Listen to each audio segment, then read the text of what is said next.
Fala galera, eu sou o Fabiano Bandeira e aqui no meu canal muito Botafogo de futebol e regatas. O Glorioso volta a campo sábado às 13 horas para enfrentar o Palmeiras, oitavas de final da Copa do Mundo de Clubes. Neste vídeo, em mais um conteúdo robusto, um pouco da primeira fase e uma ideia de time para enfrentar a equipe treinada por Abel Ferreira. Você se inscreve por aqui. É simples, rápido, fácil, grátis, tem um botão embaixo do vídeo, inscrever-se. É só clicar e fazer parte desta família maravilhosa que torce para o glorioso Botafogo de futebol e regatas e acompanha o canal Fabiano Bandeira diariamente. Já é inscrito?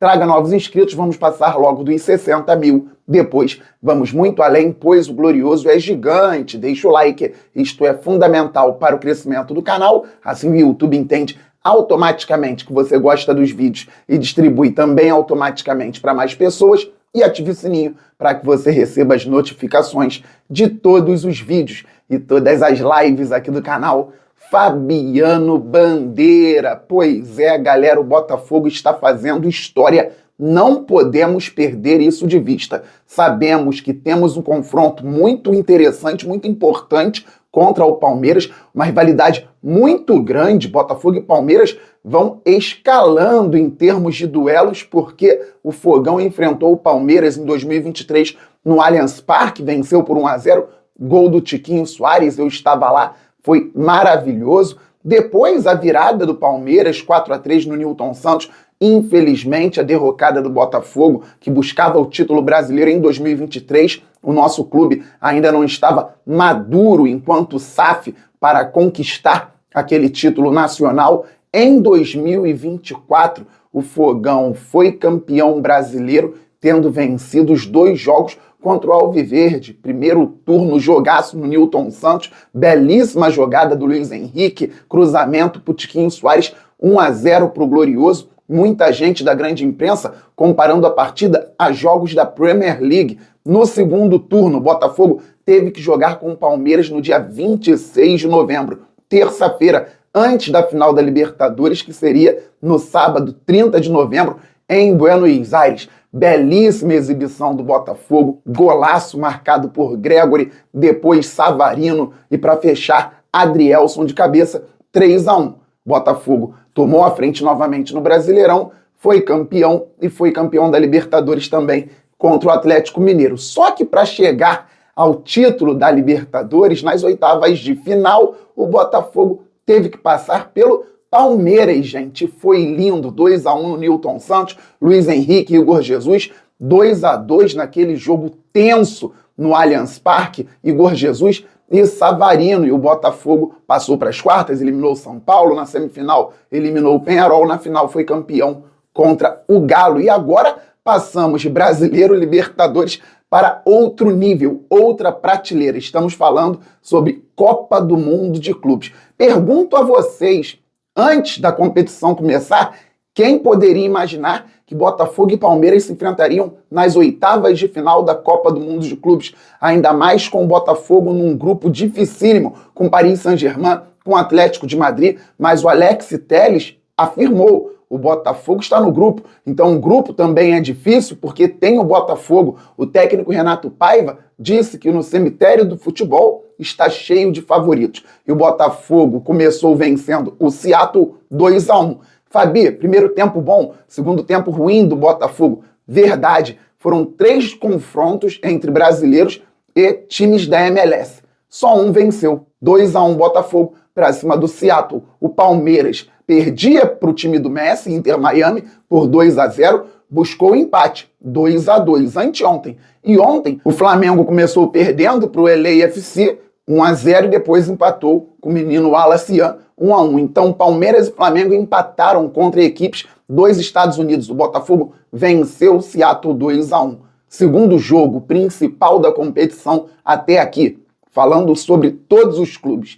Paris Saint-Germain, campeão da Champions, fez 5-0 na Inter de Milão na final, depois começou a Copa do Mundo fazendo 4-0 no Atlético de Madrid. O Botafogo se organizou bem defensivamente, sabia o que fazer quando tinha a bola, numa bela transição, Savarino deu assistência e Igor Jesus deu uma caneta no zagueiro do PSG e fez um golaço. Vitória alvinegra, 1-0 para ninguém botar defeito. Que coisa linda, que coisa especial. Veio o jogo com o Atlético de Madrid, que tinha sido goleado pelo PSG e vencido o Seattle por 3-1. O Botafogo tinha a vantagem, tinha um regulamento. E no meio-dia em Pasadena, você não pode se expor de qualquer forma, tendo oitavas de final para jogar. O Botafogo, que tinha atuado no 4-3-3 contra o PSG, fazendo linha de 5 até de 6 em alguns momentos, também entrou num 4-3-3 contra o Atlético de Madrid.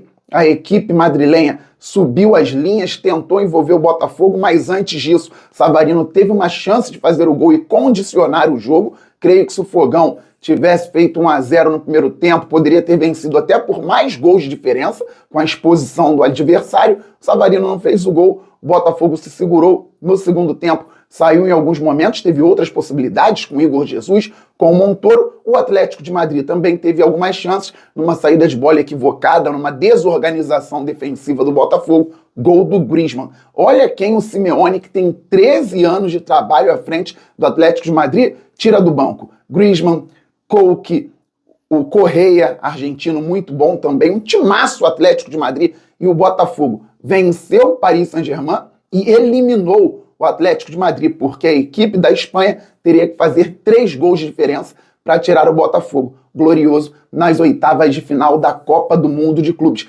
Não podemos perder de vista que o Botafogo está fazendo história, galera. Mas agora que passamos, não queremos parar por aqui. Temos um duelo importante, vamos enfrentar o Palmeiras, muito motivado, que conseguiu um empate depois de estar perdendo por 2-0 para o Inter Miami. Detalhe, no grupo do Botafogo, 3 equipes com 6 pontos. Paris Saint-Germain, Botafogo e Atlético de Madrid. O Seattle não pontuou. O Palmeiras passou em primeiro com 5 pontos, com o Inter Miami ficando na segunda posição. O Botafogo fez mais pontos que o Palmeiras, líder do outro grupo. Tudo bem, Botafogo e Palmeiras, quem passar enfrenta o vencedor de Benfica e Chelsea.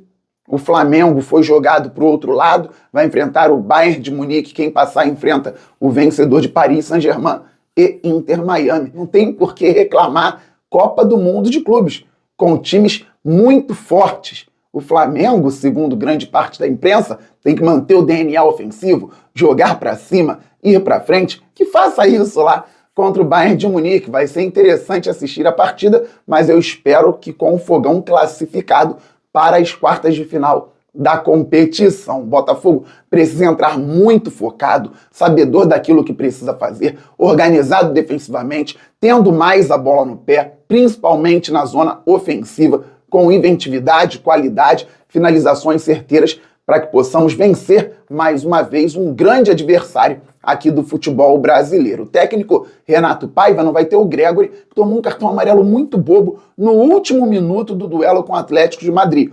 Mas tem o Alan, que pode fazer muito bem a função, marcando, saindo para o jogo, e o Marlon Freitas ao lado dele. Contra o Paris Saint-Germain, 3 volantes, Alan, Gregori e Marlon Freitas. Contra o Atlético de Madrid, 3 volantes, Alan, Gregori e Marlon Freitas. Contra o Palmeiras, respeito, mas bola no chão também, sem a necessidade de 3 volantes. Se o Botafogo passar ou deixar de passar, não deve ser exatamente por ter ou não ter 3 volantes. Dá até para subir ao ataque, com o Alan chegando mais à frente e o Botafogo tendo 3 homens de marcação e saída. Só que o técnico agora tem a possibilidade de trabalhar no 4-2-3-1 e o Botafogo também sabe jogar dessa maneira. Eu tentaria começar com o Montoro ou com o Cuiabano. Falei ontem na live e vou repetir até o dia do jogo. O Botafogo com o John no gol, Vitinho na lateral direita, Jair e Alexander Barbosa na zaga e o Alex Telles na lateral esquerda. Alan, Marlon Freitas, Savarino na posição na qual ele se dá melhor hoje, como um meia central. Arthur pela direita, Montoro pela esquerda, Igor Jesus centralizado. O técnico Renato Paiva vai estudar o Palmeiras, vai estudar aquilo que fez até aqui Abel Ferreira, e eu não duvido de outras possibilidades do Renato Paiva começar com 3 volantes, Botafogo jogando no 4-3-3. Eu não faria isso, não estou dizendo que ele vai fazer. Seja respeitoso e educado no comentário. Estou falando sobre possibilidade. O futebol é assim e o técnico do Botafogo já mostrou que consegue variar de acordo com aquilo que pensa e vê. do rival. Então o Glorioso também pode entrar no 4-4-2, o que eu faria, até acredito que o técnico vai fazer, 4-2-3-1, só não sei se ele vai com o Montoro ou com o Cuiabano. E o Montoro, hein, galera, tá parecendo que tem muita qualidade, tô gostando de ver personalidade, 18 anos, estreou contra o Paris Saint-Germain, melhor time do mundo, Botafogo precisando manter o resultado de vitória. Ele foi importante, fechando o lado direito, entrou contra o Atlético de Madrid aí pelo lado esquerdo, fechando também corredor e com a bola no pé mostrou bastante tranquilidade, confiança e categoria. Finalizou, a bola desviou, escanteio para o Botafogo, construiu jogadas. Aquele lance perigosíssimo com finalização do Igor Jesus, cruzamento do Cuiabano, se inicia com uma trivela do Montoro para o lateral esquerdo do Fogão. Muito legal, tomara que mostre muita capacidade. Mas quem está no dia a dia do Botafogo, treinando, observando, é o Renato Paiva, é a comissão técnica. Eu não estou lá, então não tenho como definir o que vai ser melhor para enfrentar o Palmeiras. Espero que a comissão técnica acerte, que o Renato Paiva seja feliz nas escolhas e que o Botafogo vença e avance às quartas de final da Copa do Mundo. Beleza, galera? Estamos muito juntos. Saudações alvinegras. Aquele abraço. Valeu, fui, fogo!